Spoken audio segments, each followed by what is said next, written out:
A Raffadali i carabinieri della locale stazione, con il supporto del Centro Anticrimine Natura Carabinieri di Agrigento e del personale dell'ARPA, hanno individuato in contrada Sant'Anna un'area adibita a presunte attività di autodemolizione svolte in assenza delle previste autorizzazioni. Nel corso dei controlli eseguiti nell'ambito dei servizi di tutela ambientale,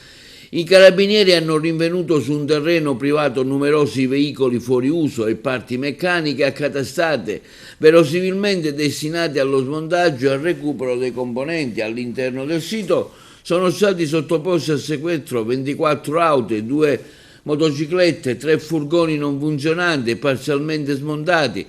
un natante, diversi motori di autoveicoli, numerose parti meccaniche e rifiuti speciali, tra cui pneumatici.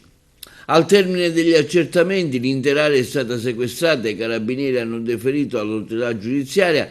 un quarantenne di Raffadali e un trentenne residente a Porto Empedocle, ritenuti allo stato degli atti responsabili in concorso di gestione non autorizzata e abbandono di rifiuti in violazione alla normativa prevista dal testo unico dell'ambiente. L'attività si inserisce nell'ambito dei controlli del territorio finalizzati alla prevenzione dei reati ambientali, la gestione illecita di veicoli fuori uso e di materiali